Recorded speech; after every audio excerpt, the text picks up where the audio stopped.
You're right. I am? Because I was starting to think that I was just being a dumbass. Oh, you're totally a dumbass. You can't just bring up Astrid's death out of the blue and throw it in my face. But you are right. With her gone, something inside me is broken. I just don't feel anything. Everything just slides off me. I'm Teflon. Sealed off. Like a damn lobster. A lobster? And you're right. It's been 5 years already. But I'm still trying to figure out how the hell I'm meant to reconnect with my life. I understand. I mean, I know I can't understand, but I think I get it. Is there anything I can do to help? I don't think so. Well, you can keep on beating up idiots, but that's more of a public service than for me specifically. I will. You know, I admire you. Sure you do. You've always been the sensitive one. That's classic Marie right there. I'm sensitive. By which he means weak. Not strong enough for the world. Obviously I pale in comparison to the formidable Diane.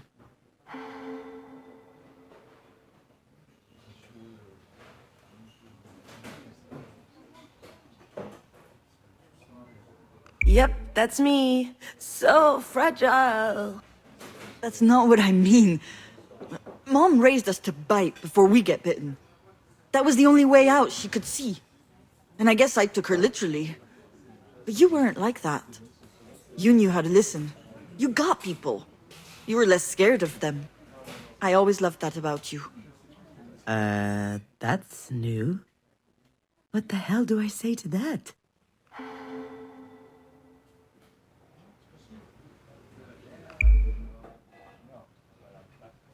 Anyway, maybe this is why Mom chose you. Listen, Diane, I have no idea how things are going to play out with Marie. And it's true, I have been feeling out of it for a little while now. But I do know one thing. That's going to help us. What do you mean? I mean that being a psychopathic robot has its perks. Cool heads prevail. And I think this is going to help us make the right choice. The best choice for Marie, sure. But for you and me, too. Maybe. Why are you looking at me like that? It's just... I'm not used to seeing you like this. You sound confident. It suits you. All right, so what do we do? I have no idea, but I'm not going to tell her that right now. I need to find a different tack. Right now, there isn't much we can do. The doc sounds like she knows what she's doing. They're putting her through a battery of tests. They'll figure things out. So, I think we will have to wait and see. I can't. No, I just can't. I'm not going to sit here twiddling my thumbs. We don't have a choice, Jen. Of course we do. We need to stay on top of the doctors. They need to do their absolute best. Come to think of it, we're not keeping her in this hole. I'll call my dad. I'll bet he'll have a buddy in a private clinic somewhere. We're not leaving anything to chance. Why aren't you saying anything? You're with me, right? We need to fight, don't we? I don't know, Jen. What do you mean, I don't know, Diane? If we were in her place, you know very well what she'd be doing. She'd do everything in her power to make sure we pulled through. We owe her that as well, don't we? I can't take any more illusions of control.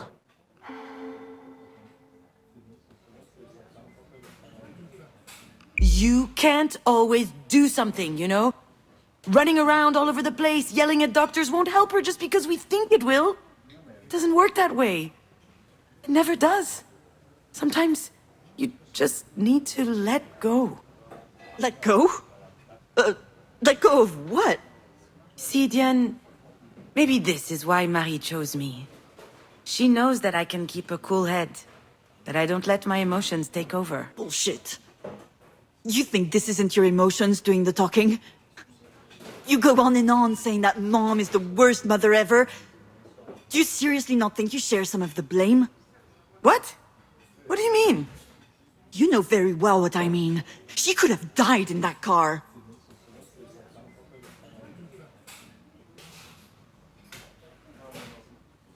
Marie was also in the car that day. You remember my little phone?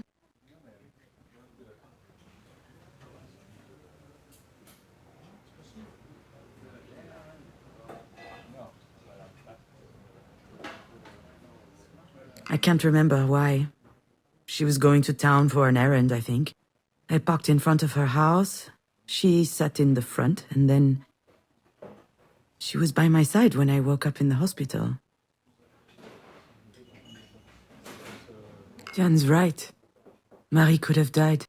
And the doctor said that this sort of thing can happen due to trauma from years ago. So it's all my fault then? Are you saying that? All of this is happening because of me? Of course not. But since the accident, she's given you work. She's done her best to help you. And you just want to let her die? Shit, I'm not going to give up on her. If you hate her, that's your problem. You're out of your damn mind. Oh, come on. You're so transparent. Shut up! I don't want to hear any more of this. I'm leaving.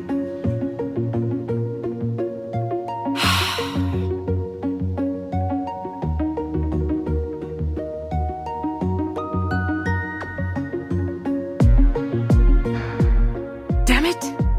Did I really have to go off like that? Maybe she's right. Maybe we should fight. Just like Marie taught us. Do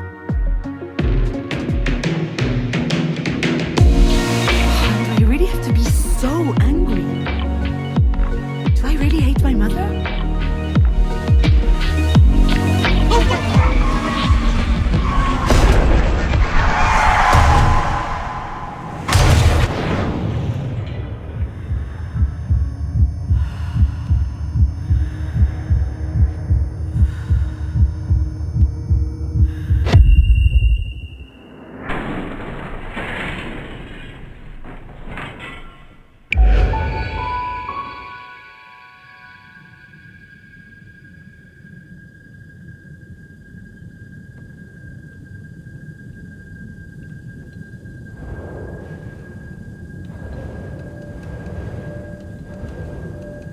When will Dad get here? He'll get here when he gets here.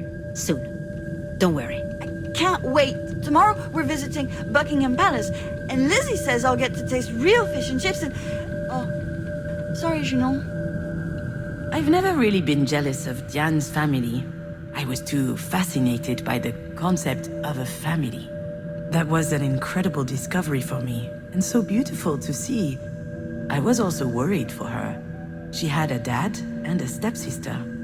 She had something to lose. I only had Marie, and Marie is immortal. So, I was safe.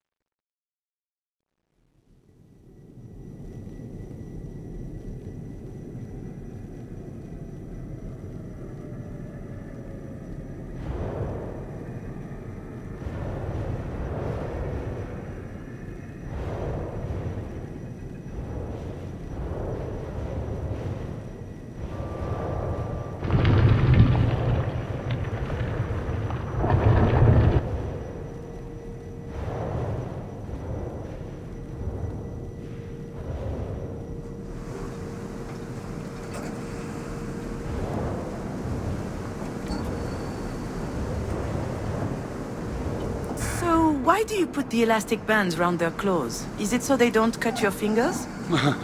I appreciate the concern, but no, ma'am. Without the bands, they would just eat each other. When the guy said that, my mind jumped to my mother. She used to warn me about people and how dangerous they could be. Even me, she said. Don't trust me. Trust no one but yourself. Oh, it was exhausting.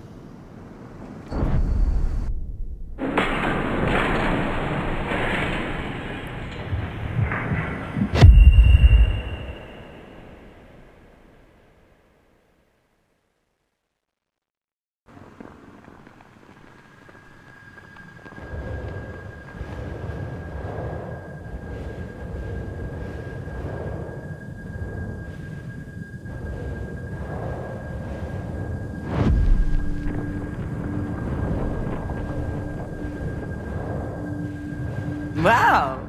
I'd forgotten how muscular you are. And? Are you jealous? No, I like it. Alright, you're my sister. This is super embarrassing. Especially since you're drunk off your ass.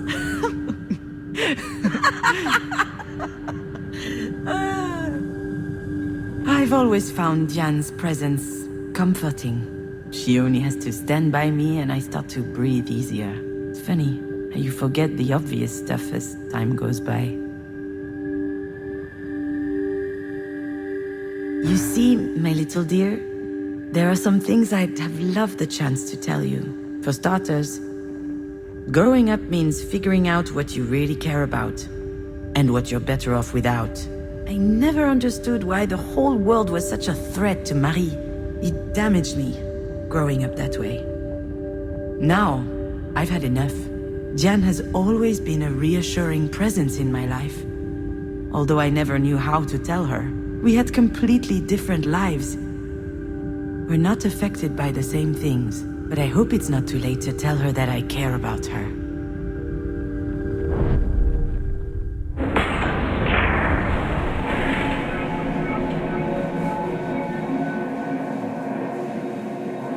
We owe her that as well. Don't we? She's terrified, actually. My little sister. I need to comfort her. Show her that I'm here for her. That she's not alone. You know what? Right about now, there's nothing we can do for Marie. Nothing at all. But I know this bothers you, and I understand. But that's how it is. It's out of our control. So I'd rather pay attention to what matters the most. Family. And that's what exactly? It's you. You're my family, Jan. What about Mom? Marie is different. That's just how she is. She's... Sure, we're part of her life, but we can't expect much more than that. Marie, she's alone against the world. I think she'd be furious if she knew she was surrounded with Jesus stuff. This is a former charity hospital. It's not holy ground anymore, but the new owners apparently thought it wouldn't hurt to keep a few statues around. I guess this is as good a place as any to hope for miracles. After all, whether she admits it or not, Mom has one thing in common with the biblical Mary. Both of them had a child whose father was shrouded in mystery, which makes me baby Jesus? I'd prefer not to end up dead on a cross, though. Well, considering what she's been through. As a kid, I mean. What is she talking about?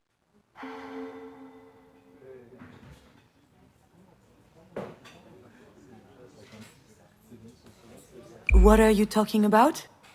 How do you know what she went through as a kid? Did she talk to you? Once. One night. I didn't really understand. Her dad left when she was like 12 years old. She basically raised her brothers and sisters on her own. Hold on, what? She has brothers and sisters? I guess so. And she's the oldest.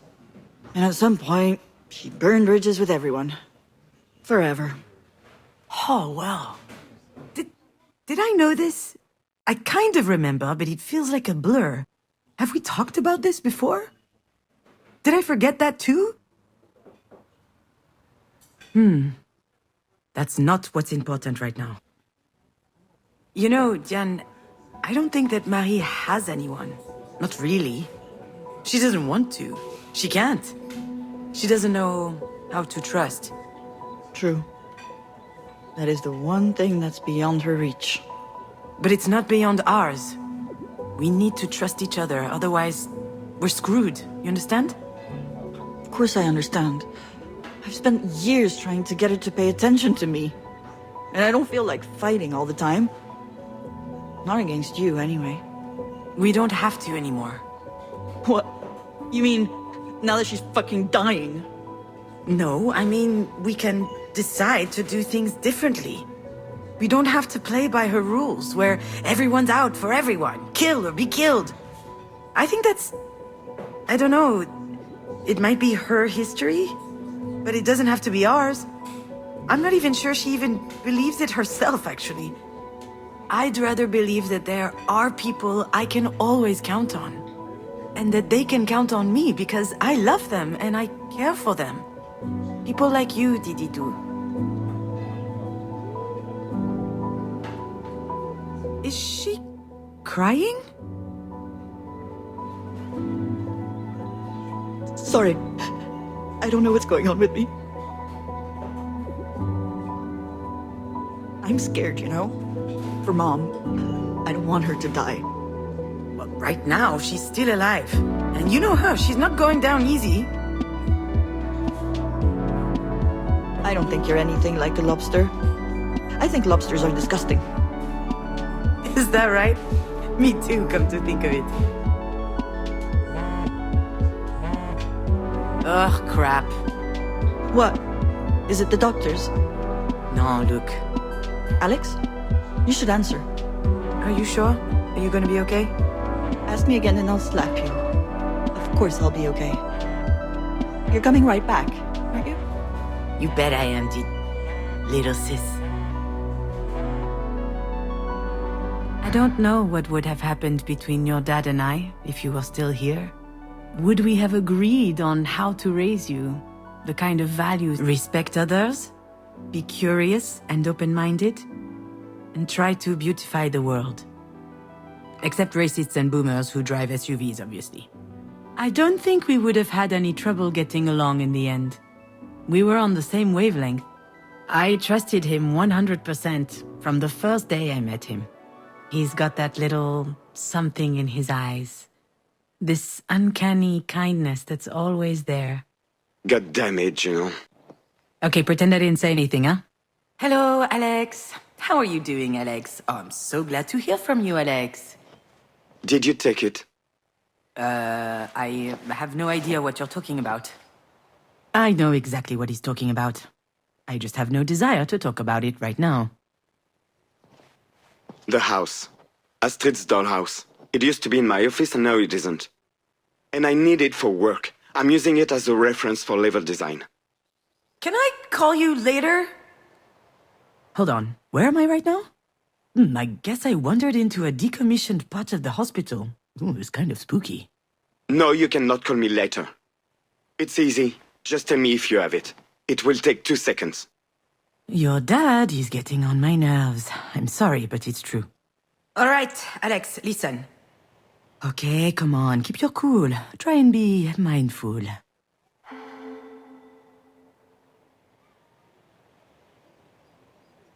I have no idea where that house is.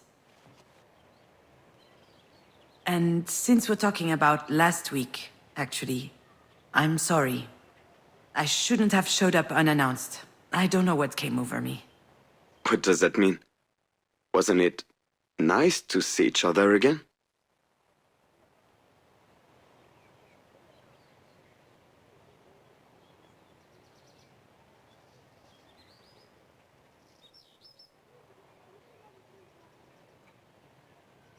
You and I never got to talk about some stuff.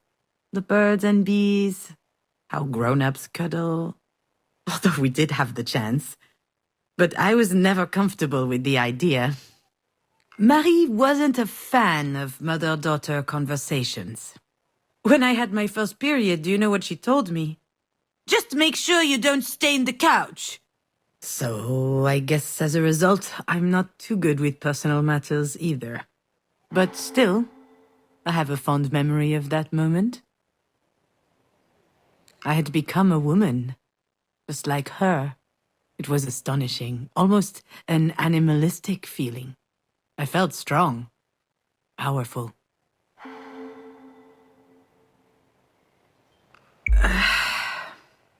It was very nice. But it was also completely stupid. Don't say that. Why are you saying that? You know why. We can't be doing this. Things are different between us now. They don't have to be. Things could even be better. Stop it. You know I'm right. Deep down you know it. Everything that happened to us, it helped us. There was a reason. Maybe all of this means we are supposed to come back together. Stronger. Bullshit. Why? What about Pauline? Pauline is... great. I'll talk to her. It will be hard, but she'll understand. What will she understand? That your crazy ex has suddenly decided to return after dumping you, after she killed your... Don't even go there. That's a really stupid idea, Alex. People don't change. And you know how I am. I do. I've known since day one. We met in high school, as juniors. It feels like a lifetime ago. We only had one class in common. Film studies. That was a million years ago. Was it? I fell in love with you as you are. And I still believe in us. Don't you? Don't you miss it? Don't you want everything to be just like before? I think... Yes, I think I do. It's not too late.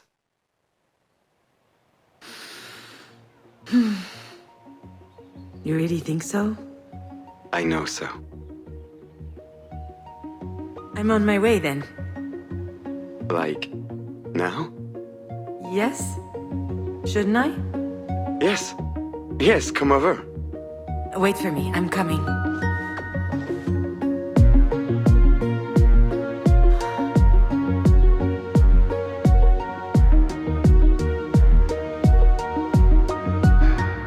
After all, why not?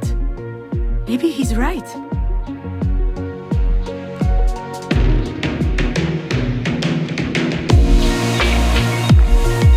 Maybe I was just wrong about all this. That wouldn't be the first time I screwed up.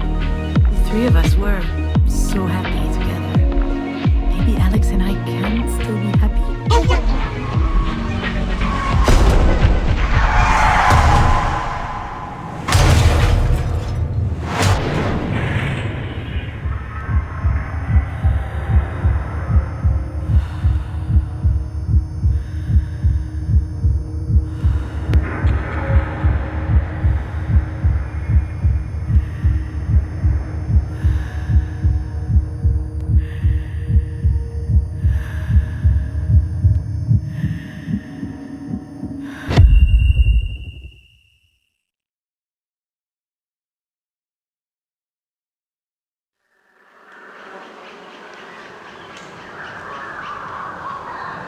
You know, my little fawn, in life, you only have two ways out. Either escaping or disappearing.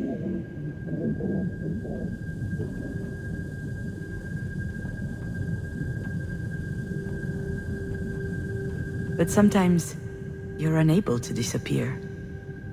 And escaping from yourself, well, that sure ain't easy.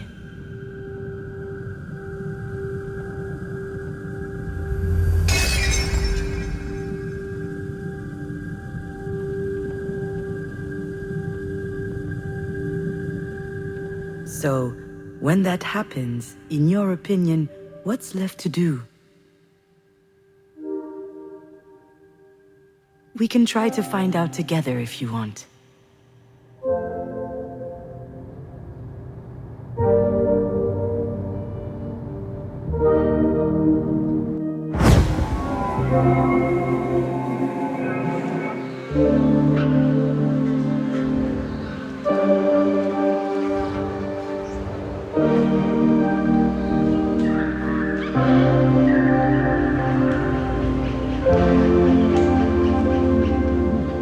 When Diane and I were little, Mary would tell us bedtime stories. She would make up animal fables with all kinds of mystery and conflict.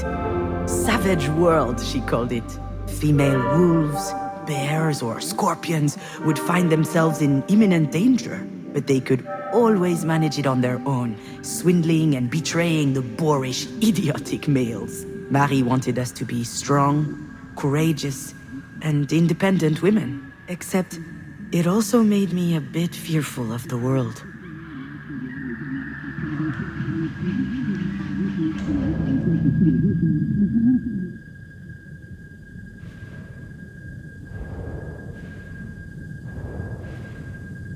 Alex gifted me most of these books. It started as a joke, but as time passed, there were more and more.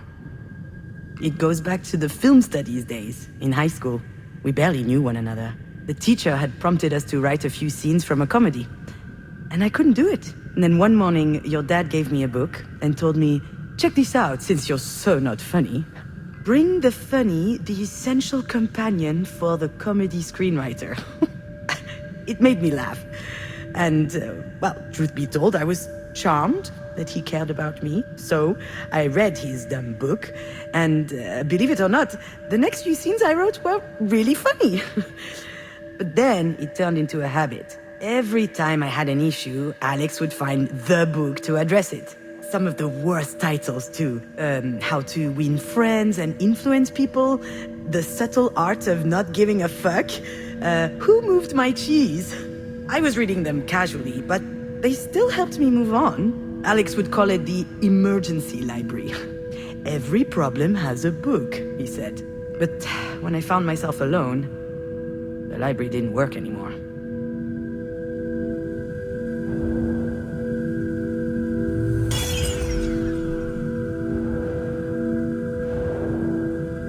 At first, I stayed in the apartment for days. I wouldn't go outside.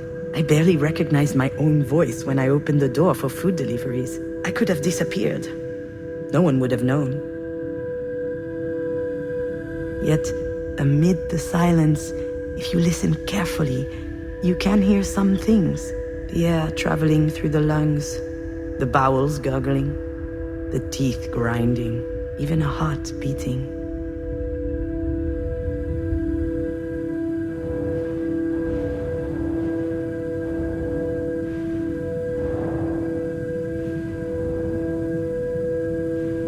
That much is clear now. In fact, Alex and Marie are like two sides of the same coin for me. Alex was my crutch, my unwavering support. I came to believe that I would crumble without him. Marie was a model of strength, of courage, and determination. Everyone admires her, but she is completely unattainable. And I was dependent on her as much as him. Unable to manage on my own, but that was before.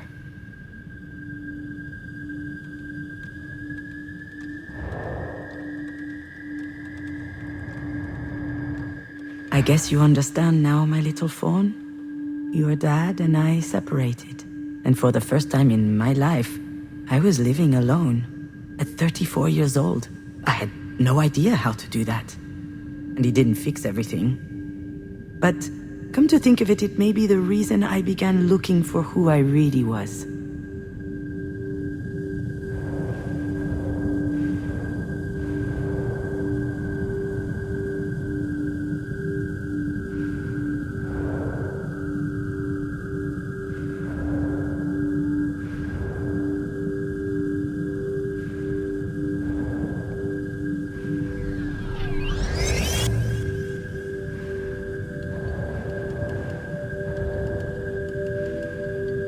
I lived surrounded with cardboard boxes for months. I was unable to open them. It was physically impossible, but it didn't bother me much. I've never been a homemaker anyway. Also, if I had an off day, I could always blame it on those boxes. Instead of blame it on the life that was put away in those boxes.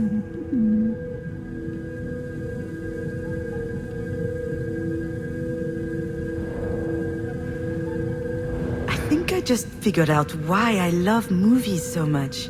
When I was a teenager, my life didn't seem real.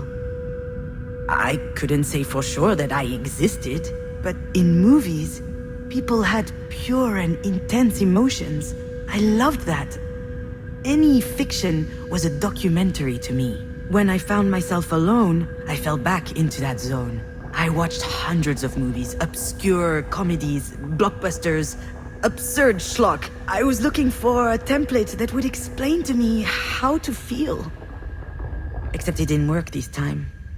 I needed more.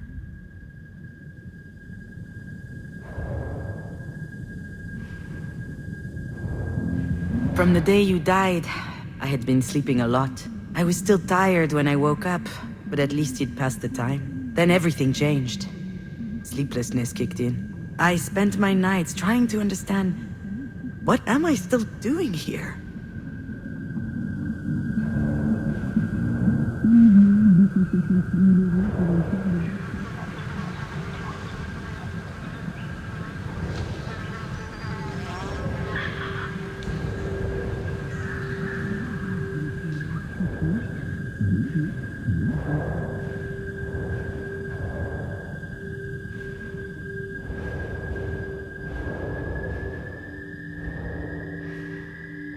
Do you remember this cup? Every morning you would drink your hot cocoa from it. I had to take it out of the dishwasher so many times. You wanted nothing else. It was in a box for a while. I thought about it, sometimes when I thought about you. It was there. One day I pulled it out of one of the boxes. I wanted a hot cocoa, and it slipped out of my hands.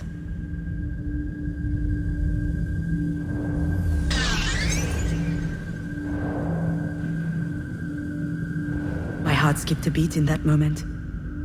I held my breath for 1 second. And then... nothing. I just picked up the pieces one by one and threw them in the garbage. I wondered whether I was a monster for not feeling devastated. But now I know that I'm not. I was tired of being sad. Tired. I stayed strong.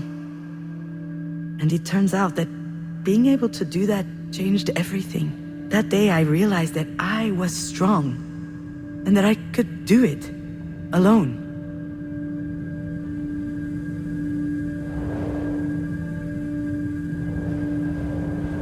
Then I understood. I turned on my computer and I started typing. Not a soap opera episode, like I was writing before you died. It was something personal. And I think I was surprised to feel the desire to write. But now I understand how priceless it was. It allowed me to switch roles. I was no longer the grieving mother. I was writing. I was becoming an author. I was inventing a reality that was just as valid as another.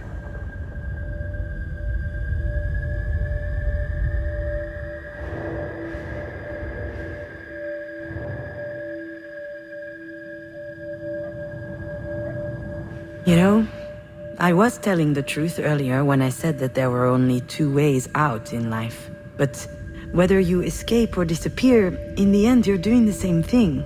Now I understand that I had to find another way. And complete solitude allowed me to face the void. And to rewrite myself. It was the only way for me to change completely. From the ground up.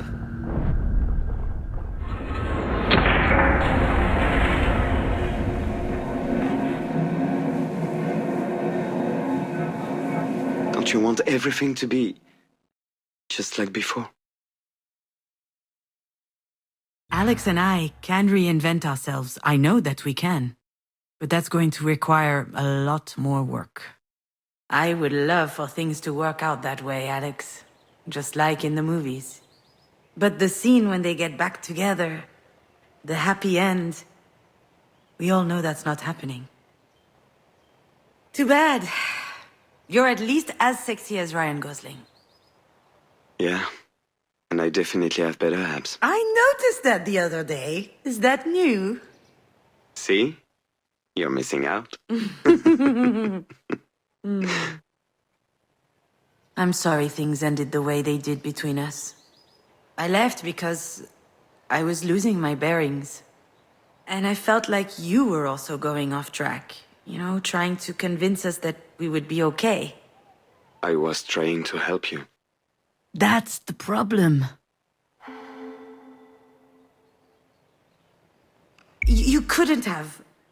I was too sad. I was unable to listen. I couldn't keep leaning so much on you. I couldn't stand it. I had reached a breaking point. If I didn't make a big change, I would have... But I was not allowed to die. I had no right. So I tried living. All the people who matter to me have something in common. They all taught me that I could live without someone else.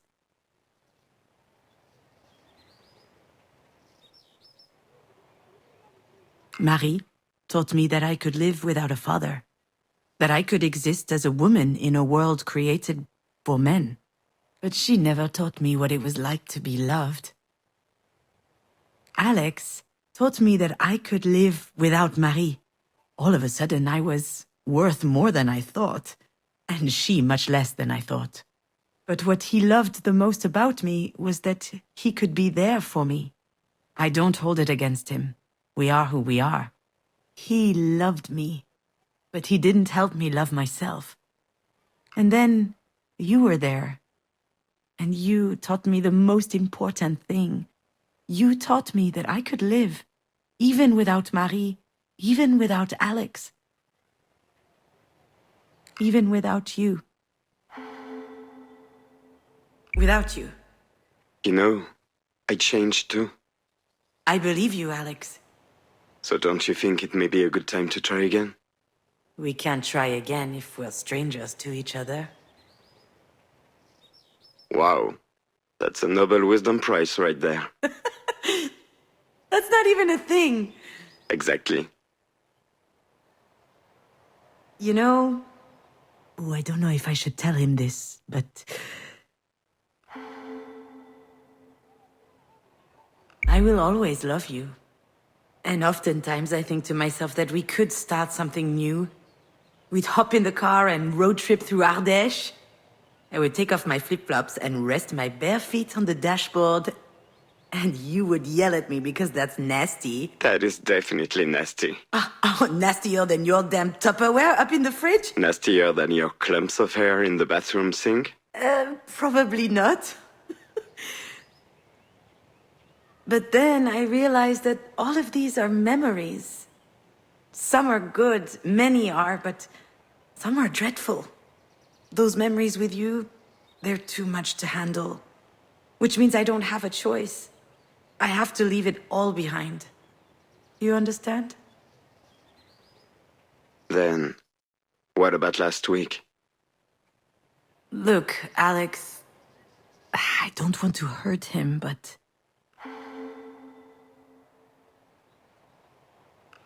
That's besides the point. I don't know why I did what I did. I don't even know why I went to your house. Because you wanted to see me. It's true. I'm telling you, I have no idea why I went. Maybe it was out of habit? I think that's one of the reasons why I fell in love with Alex. His way of figuring stuff out has always fascinated me. I'm woefully unable to make a decision without mulling over it for years. More than anything, I miss his faith. His faith in me. Of course, I wanted to see you. I told you I did. Anyway, it was really stupid, and I probably hurt you. Come on, June, stop that. Last week you were happy. For the first time since I can remember. What would you know? We haven't seen each other in months. That is true. And it wasn't my call. You're the one who left. And I respected your choice. I learned how to live without you. And you showed up on my doorstep out of fucking nowhere? What am I supposed to think? Yeah, he's totally right about that.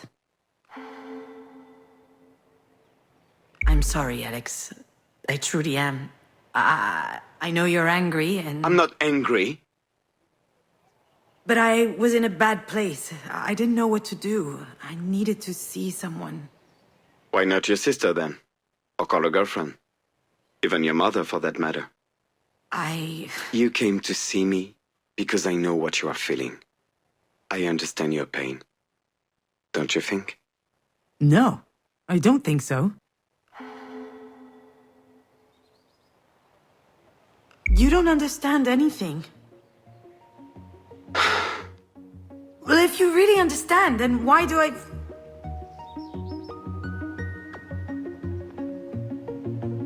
Why the hell do I feel so alone?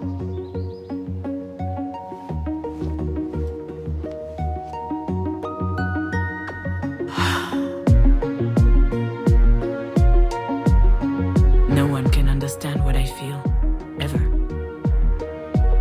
No one can tell me how to live with this, how to do this. It's a gaping hole in the fabric of life, and living with that big a hole in you it's impossible.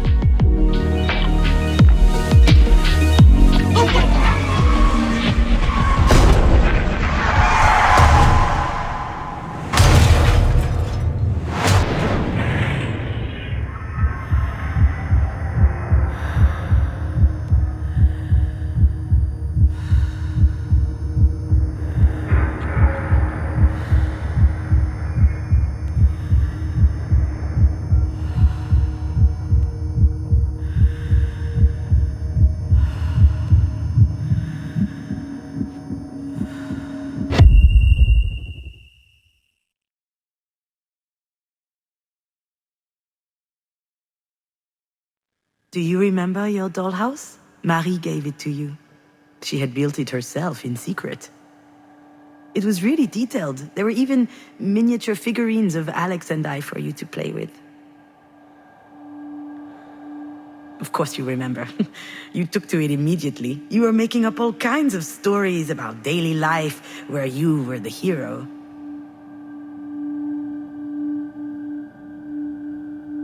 It's true. I did it. I stole your house from Alex and threw it away. I don't know why. Could you forgive me? If I had a really good reason?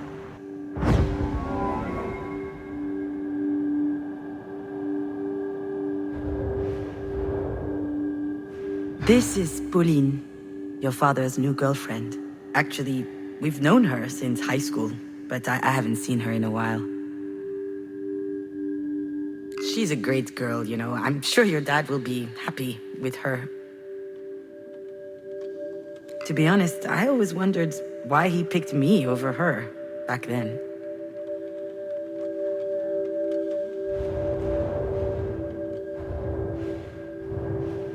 Your dad is still making video games, but he quit the big company he used to work for. Now he's making a game on his own. I don't know much about it.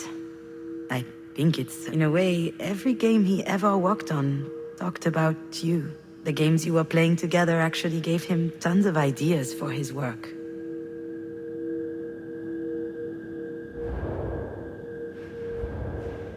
He started doing it at work, just so that he could meet his deadlines. Sometimes we did it together, at parties for fun. Oh, all right, I know it's bad, but when we knew that you were coming, we stopped. And that's why I was surprised to see some at his place last week. He tried to hide it, but I laughed in his face. I'm not his mom. Still, though, I thought to myself it was a bad sign.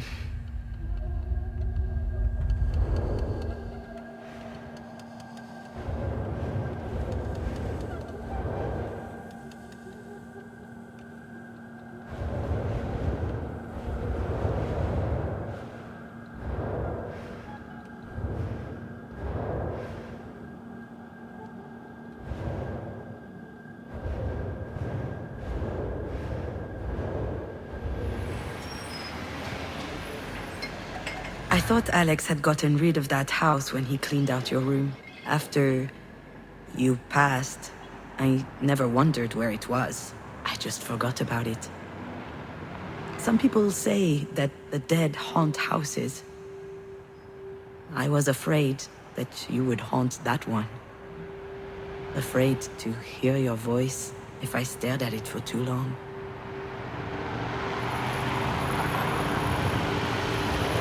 Alex moved into this place with his new girlfriend about a year ago.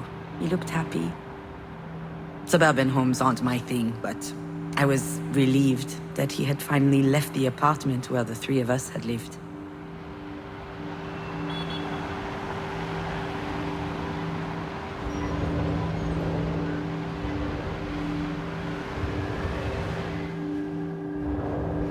When I learned that Alex and Pauline were moving in together, I thought he had turned the page. Do you want to know what I felt?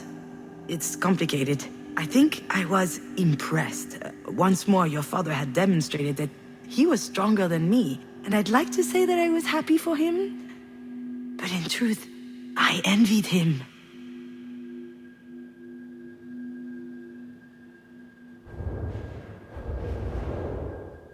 Your father had everything. A new girlfriend, a nice house, his life on track. Meanwhile, I was over here, toiling, slowly crawling out of the hole. And I needed to see him, so he could comfort me. Just like before, I thought he owed me that. I pictured Alex alone in his office, using his job as an excuse to play with your house. I found that pitiful. Didn't fit at all with the idea I had of him, always moving forward, never moping around. And then I realized that maybe he wasn't telling me everything about his feelings.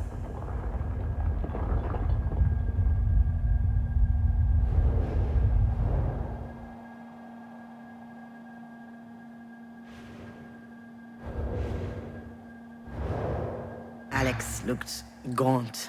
Not just because of the blow, it was like he'd been crying. I tried to talk to him, ask him how he was doing.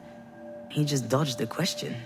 So I insisted, but he said he wanted to show me something, and he started a video game. Something called Night Call.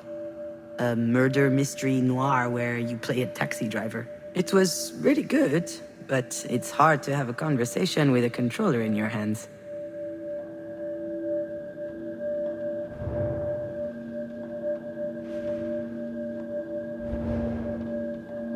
We had a great night in the end. We drank beers, we played, we laughed. And after a while, he asked me what I was doing there. Really, I thought about telling him the truth. But instead I kissed him. I don't know what came upon me. He kissed me. And more. It was very nice. Much more intense than it used to be before. And it made me want to cry because that was way too late.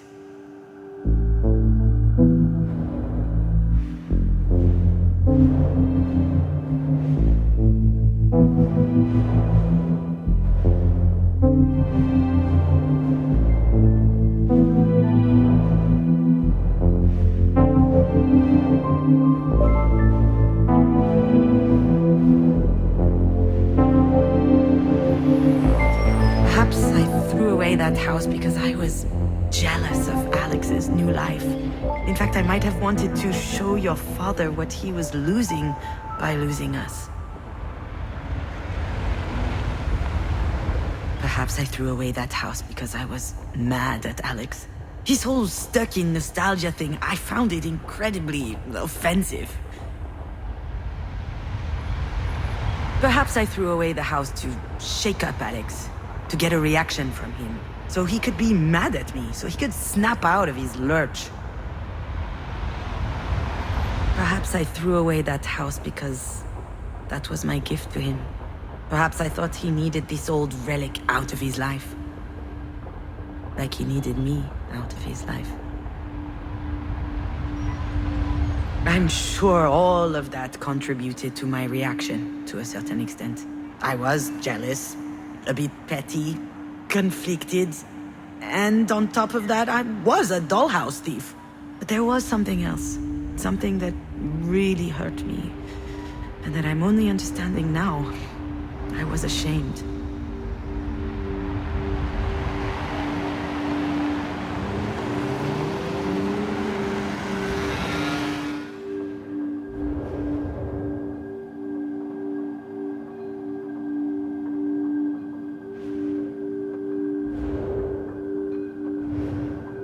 I came to demand support from Alex. I thought it was unfair that he was already happy again. But when I came across that dollhouse, I realized that he missed you as much as I did. Which is actually why I threw it away. That's the reason. The dollhouse was proof that for years I had been blinded. I was ashamed to only realize now that he too was hurting.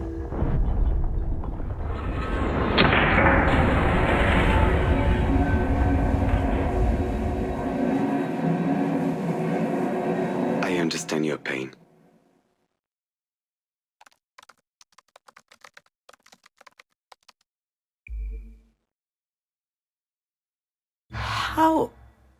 How is this possible? How did I not realize that he was hurting too? And how come he never told me about it? Well, how about you, Alex? Should we talk about that? What? What do you mean? How many times have we talked about Astrid together? About her death? Dozens of times? Hundreds, maybe? That's because we needed to. I needed that. That was the only thing I could talk about, and Alex was always there to listen to me. To check how I'm doing. To inquire about my feelings. To assess my needs. To ask if there was anything else he could do.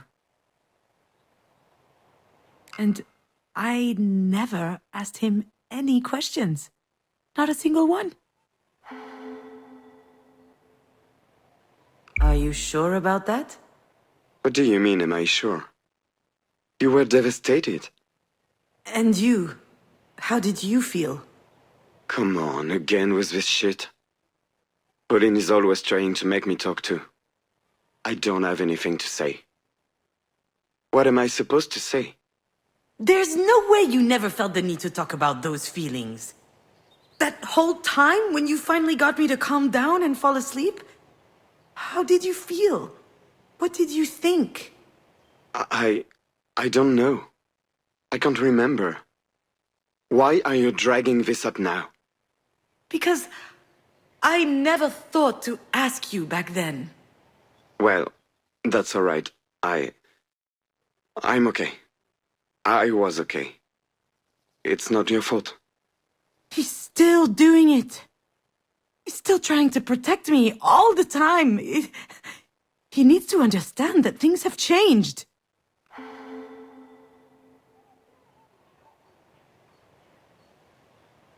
No, maybe not. Anyway, I probably wouldn't have listened to what you had to say. I was unable to. But now I'm thinking to myself that, well, it wasn't fair. You know, I just realized something, and I'm so ashamed about it. You're hurt too, and that didn't even occur to me until now. I was thinking about you. Not about Astrid? When I was alone at night, I was thinking about what I needed to do to help you get better. That's all I thought about. You needed me. That kept me going. And now that you're no longer here,